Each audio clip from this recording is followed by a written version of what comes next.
আল্লাহ নবী সাল্লাল্লাহু আলাইহি ওয়াসাল্লামের জিন্দেগীর প্রতিটা দিকই গুরুত্বপূর্ণ উম্মতের জন্য। দুনিয়াবী আদর্শের কথাই বলেন আর পরকালীন আদর্শের কথাই বলেন। আল্লাহ রাসূল সাল্লাল্লাহু আলাইহি ওয়াসাল্লাম একদিকে তো এটা বাস্তবতা উম্মতের সামনে মাথায় রাখা দরকার যে সমস্ত নবীদের মূল আদর্শই এক, নবীগণের মৌলিক আদর্শের মধ্যে কখনোই ভিন্নতা থাকে না। সকল নবী এই কালেমা নিয়ে এসেছিলেন, লা ইলাহা ইল্লাল্লাহ, এক আল্লাহ ছাড়া দ্বিতীয় কারো ইবাদত, দ্বিতীয় কারো আনুগত্য, দ্বিতীয় কারো বিধান মান্য করার কোন সুযোগ ইসলামের মধ্যে থাকবে না। আল্লাহ কোরআনে বলেন, ওয়ালাকাদ বাআসনা ফি কুল্লি উম্মাতির রাসূলা, আমি আল্লাহ প্রত্যেক জাতির মধ্যে কোন না কোন রাসূল পাঠিয়েছি এই দাওয়াত দিয়ে, এই আদেশ দিয়ে, আনি আবুদুল্লাহ ওয়াজতানিবুত তাগুত, হে উম্মত তোমরা দুইটা কাজ করো। এক নম্বর কাজ হলো আল্লাহর ইবাদতকে আঁকড়ে ধরো, দুই নম্বর কাজ হলো তাগুতকে বর্জন করো। একদিকে তাগুতকে বর্জন করবা আর একদিকে আল্লাহর ইবাদত চালাতে থাকবা। এই দুইটা কাজ যদি তোমরা করতে পারো দুনিয়াতেও সফল হবা, আখিরাতেও সফল হবা। আল্লাহর ইবাদত তো বুঝি, তাগুত বর্জন মানে কি? তাগুত বর্জন মানেই হলো যারা আল্লাহ না কিন্তু যারা গায়রুল্লাহ হয়েও আল্লাহর অধিকার নিজেদের জন্য সাব্যস্ত করে, এরকম সীমালঙ্ঘনকারীদেরকে আরবিতে তাগুত বলে। তাগুত শব্দটা মাথায় গেঁথে রাখবেন। ঈমান আনার পূর্ব শর্তই হলো তাগুত বর্জন করতে হবে। কেউ যদি তাগুত বর্জন না করে, সে যদি নামাজ পড়তে পড়তে কপালে দাগ ফেলে দেয় তবুও বেঈমান, সে যদি রোজা রাখতে রাখতে শুকিয়ে কাঠ হয়ে যায় তারপরও বেঈমান, সে যদি হজ করতে করতে পয়সা সব শেষ করে রাস্তার ফকির হয়ে যায় তবুও সে বেঈমান। নামাজকে আবু জাহাল আবু লাহাবরা পড়তো না, বাইতুল্লাহ সেবা কি তারা করতো না, হাজিদেরকে পানি পান তারা করাতো না, ল্যাংটা হয়ে হোক আর কাপড় পরে হোক হজ তারা করতো না? করতো। কিন্তু ইবাদত গুলো তাদেরকে মুক্তি দিতে পারবে? কেন পারবে না? কারণ একদিকে আল্লাহর ইবাদত টুকটাক করার চেষ্টা করেছে, কিন্তু আরেকদিকে তাগুত বর্জন করে নাই। কখনো মূর্তিকে সেজদা দিয়েছে, মূর্তির পূজা করেছে, আল্লাহকে বাদ দিয়ে কেউ চাঁদ সূর্যের পূজা শুরু করে দিয়েছে, কেউ জিনদের, কেউ ফেরেশতাদের, এক একজন এক এক জিনিসের ইবাদতে রত হয়ে গিয়েছে। অথচ ঈমান আনতে চাইলেই আগে সব তাগুতকে লাল কার্ড দেখাতে হবে। লা ইলাহা মানেই হলো সব বাতিল খোদারে অস্বীকার করলাম, ইল্লাল্লাহ মানেই হলো একমাত্র আল্লাহর আনুগত্যকে আমি গ্রহণ করে নিলাম। লা ইলাহা আগে না ইল্লাল্লাহ আগে? লা ইলাহা আগে না ইল্লাল্লাহ আগে? তো সমস্ত নবীদের কালেমায় লা ইলাহা এজন্যই আগে। নবীদের দাওয়াতের মূল কথাই হলো সবার আগে শিরক ছাড়তে হবে। ঈমান যদি শিরক মুক্ত না বানাতে পারো উম্মত, ওই ঈমানের 2 পয়সাও দাম থাকবে না আল্লাহর কাছে। না হলে ঈমান তো অনেক বিধর্মীরাও রাখে, তারাও বিশ্বাস করে একজন স্রষ্টা আছে, একজন পরিচালক আছে, একজন নিয়ন্ত্রক আছে, তিনি সবকিছু নিয়ন্ত্রণ করেন, তার হাতে হায়াত, তার হাতে মৌত। এরকম বিশ্বাস অনেক বিধর্মের ভেতরে আছে নাকি নাই? আছে। তারপরও তাদেরকে আপনারা জান্নাতি মনে করবেন না জাহান্নামী মনে করবেন? তো এই যে জাহান্নামী মনে করছেন কেন? সে তো স্রষ্টা অস্বীকার করে না, সে তো নিয়ন্ত্রক অস্বীকার করে না, সে তো জীবনদাতা, মৃত্যুদাতা, রিজিক দাতা অস্বীকার করে না, তারপরও জাহান্নামী বলছেন কেন? এই কারণেই বলছেন, যদিও সে আল্লাহকে ভিন্ন নামে ডেকে স্বীকৃতি দিচ্ছে কিন্তু তার ঈমানের মধ্যে শিরিক যেহেতু রয়ে গেছে, সুতরাং লা ইলাহাই নাই তার মাঝে। আর লা ইলাহা না থাকলে ইল্লাল্লাহ আসবে না কখনো ভেতরে। তাহলে নবীদের দাওয়াতের মূল কথাই হলো সমস্ত নবীদের যে তোমরা তাগুত বর্জন করো এবং আল্লাহর ইবাদত আঁকড়ে ধরো। তাহলে সমস্ত নবীদের মূল আদর্শ কয়টা? আরে বলেন না, সমস্ত নবীদের মূল আদর্শ কয়টা? একটা। হ্যাঁ, নবীদের উম্মত হওয়ার পরেও আল্লাহ রাসূল সাল্লাল্লাহু আলাইহি ওয়াসাল্লামকে তো আল্লাহ তাআলা সর্বশেষ নবী বানিয়েছেন। একদিকে সর্বপ্রথম নবী আর একদিকে সর্বশেষ নবী। সর্বপ্রথম নবী কিভাবে? কারণ আল্লাহ তাকে নবুয়ত দিয়েছেন সবার আগে। এমন সময় তাকে নবুয়ত দিয়েছেন যখন আদম আলাইহিস সালামকে সৃষ্টি পর্যন্ত পূর্ণতা পায় নাই। হাদিসের শব্দ, ওয়া আদামু বাইনার রূহি ওয়াল জাসাদ, আদম ছিলেন রূহ আর দেহের মাঝামাঝি, রূহের জায়গায় রূহ, দেহের জায়গায় দেহ। এই দুইটার এখনো কানেকশন পূর্ণতা পায় নাই, তার আগে আল্লাহ তাআলা তাকে হাকিকতে নবুয়ত দান করে দিয়েছেন। তাহলে নবুয়ত যদি দান করেন সবার আগে, দুনিয়াতে পাঠালেন কেন সবার পরে? চিন্তার বিষয় না? দিলেন সবার আগে, পাঠালেন সবার পরে কেন? জবাব দিলে বহুভাবে দেওয়া যায়, সির্ফ একটা জবাবই আমি মনে করি যথেষ্ট আশিকান রাসূলদের জন্য।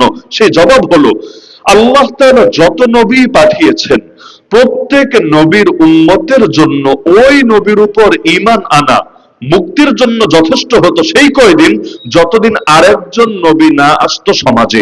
যেমন মুসা আলাইহিস সালামের উপর ঈমান এনেছে, ভালো কথা, কিন্তু এটা কয়দিন চলবে? যতদিন ওই সম্প্রদায়ের ভেতর আরেকজন নবী নতুন কোন শরীয়ত নিয়ে, নতুন কোন আসমানি কিতাব নিয়ে না আসবেন। যদি আরেকজন নবী নতুন আসমানি কিতাব নিয়ে অথবা নতুন শরীয়ত নিয়ে চলে আসেন, তাহলে আগের ঈমান কিন্তু আর যথেষ্ট হবে না, বরং তখন নতুন নবীর উপর, নতুন রাসূলের উপর ঈমান আনতে হবে। যদি না আনে, ওই পুরনো ঈমান কখনোই পারবে না তাদেরকে মুক্তি দিতে। এজন্য আল্লাহ রাসূল যখন এসেছেন, ওই সময় দুনিয়াতে এমন বহুত মানুষ ছিল যারা দাবি করত তারা ঈসা আলাইহিস সালামের উম্মত, যারা দাবি করত তারা মুসা আলাইহিস সালামের উম্মত।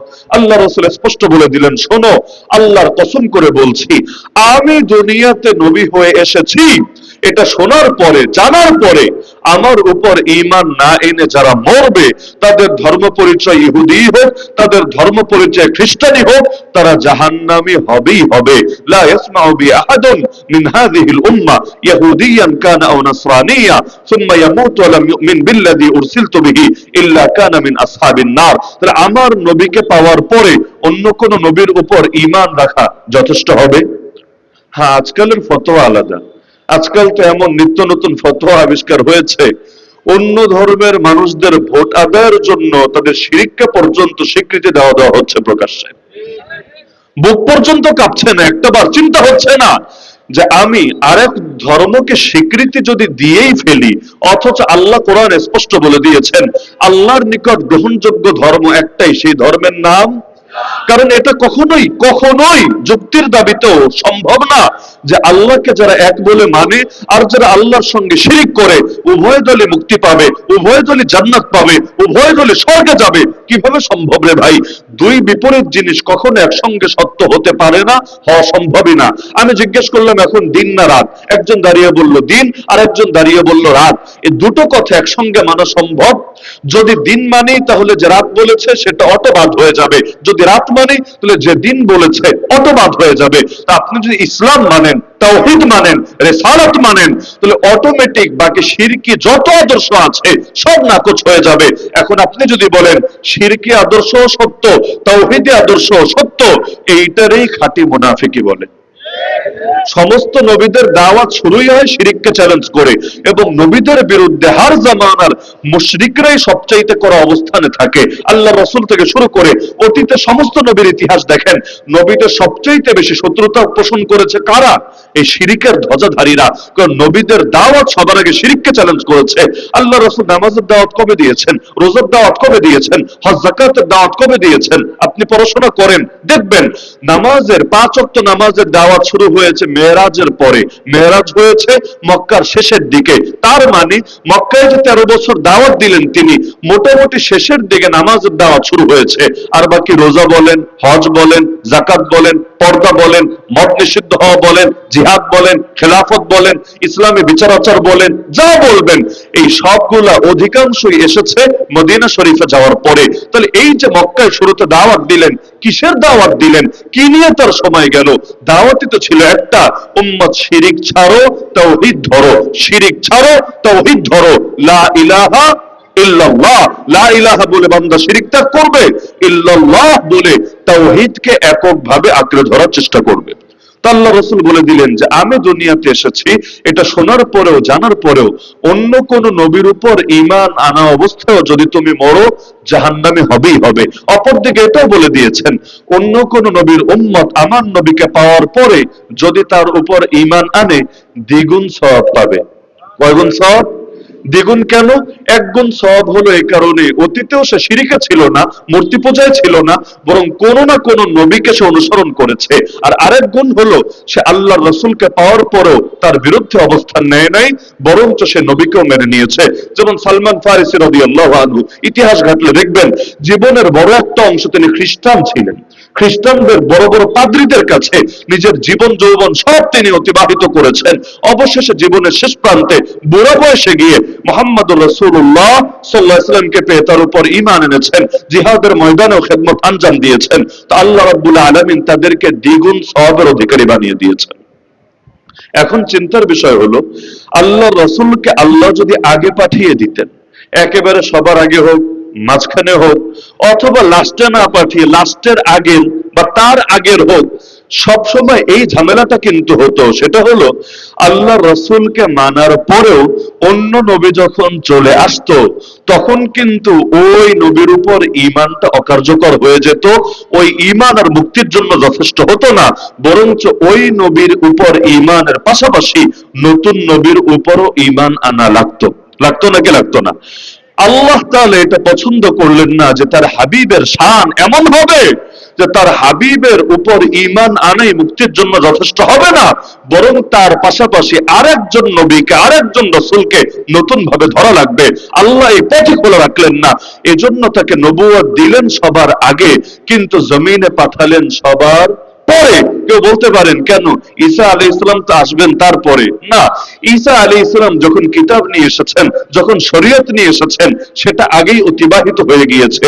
কিয়ামতের আগে আল্লাহ তাকে আবারও পাঠাবেন, তবে সেটা ইনজিল শরীফের দাওয়াত দেওয়ার জন্য না, তবে সেটা ঈসাই শরীয়ত কায়েম করার জন্য না, বরঞ্চ আল্লাহ রাসূল মুহাম্মদুর রাসূলুল্লাহ সাল্লাল্লাহু আলাইহি ওয়াসাল্লামের উপর ঈমানের ঘোষণা দিয়ে তার শরীয়ত, তার খেলাফত এই জমিনের বুকে কায়েম করার জন্য আমি আপনি খেলাফতের দায়িত্ব ছেড়ে দিতে পারি, কিন্তু নবী ঈসা আলাইহিস সালাম নিজে একজন নবী হয়ে, নিজে একজন রাসূল হয়ে, নিজে একজন কিতাবের অধিকারী হয়েও তিনি এসে এই কোরআনী খেলাফত, এই নববী খেলাফতকে আবারও কায়েম করবেন এই পৃথিবীর বুকে।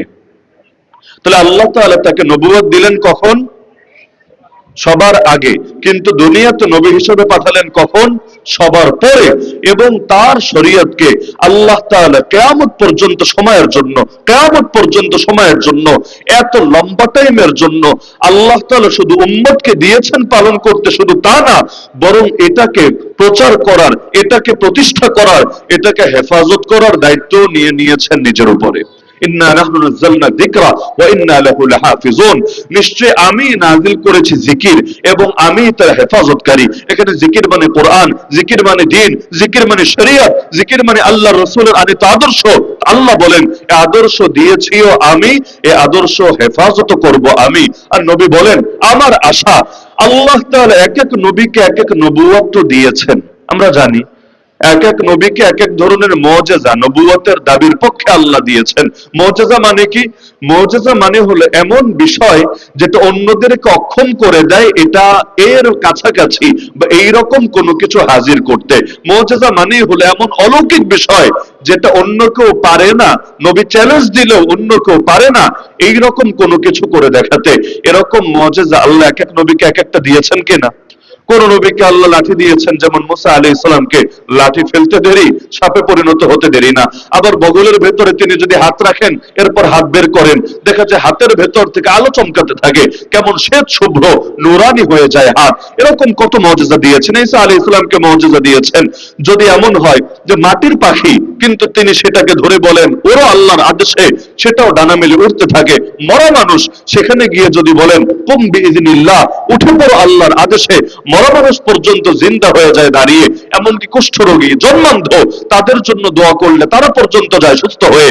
এভাবে এক এক নবীকে আল্লাহ মুজিজা দিয়েছেন, তার জামানায় যেটা কাজে লাগবে ওইটাকে সামনে রেখে।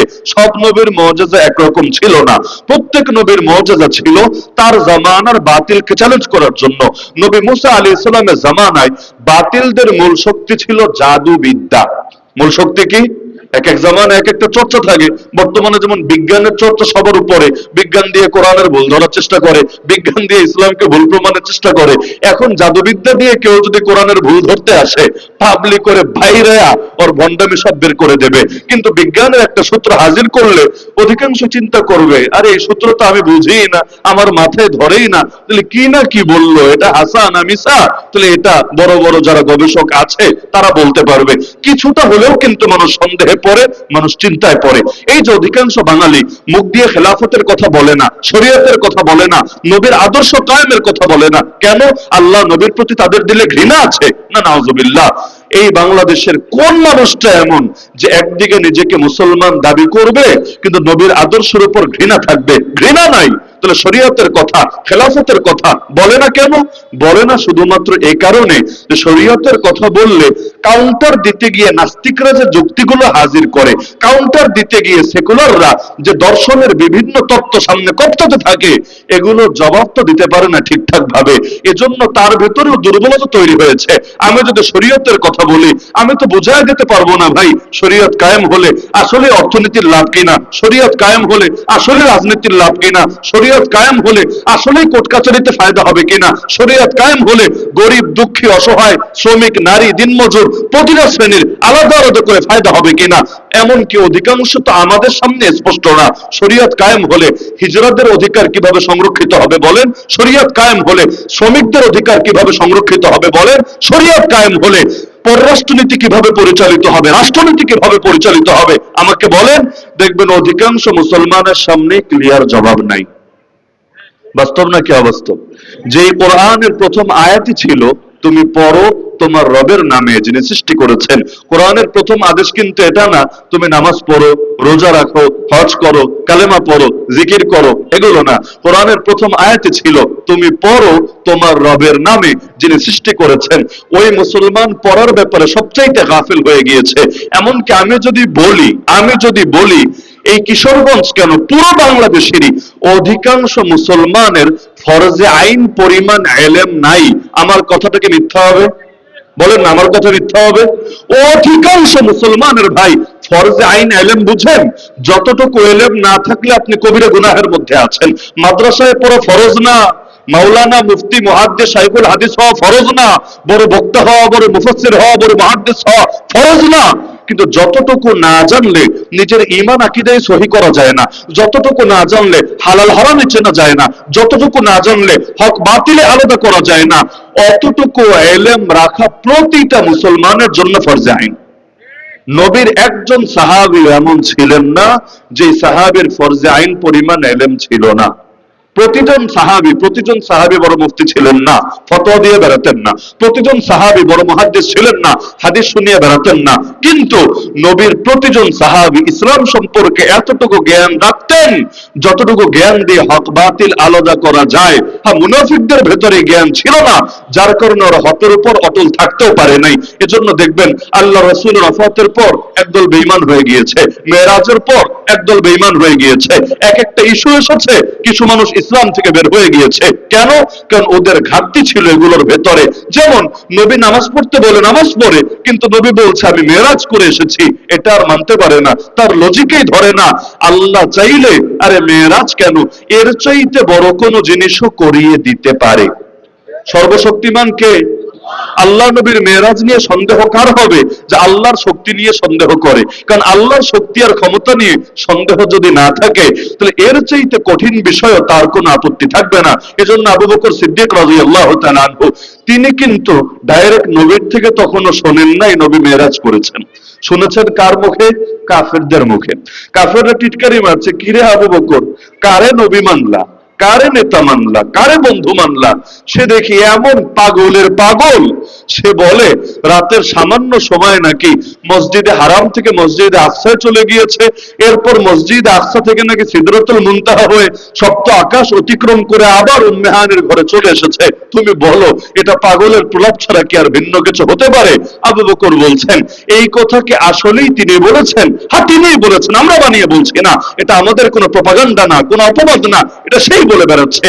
তারা ভেবেছে আবু বকর এবার মনে হয় বলবে, যাক আমি তাহলে একটু যাচাই বাছাই করে দেখি, বা এমনটা বললে আসলে এটা নিয়ে তো সন্দেহ থাকতেই পারে। কিন্তু আবু বকর ডাইরেক্ট বললেন তিনি যদি বলেন এর চাইতে বড় বিষয় আমি তাকে মানি কোনো প্রশ্ন ছাড়া।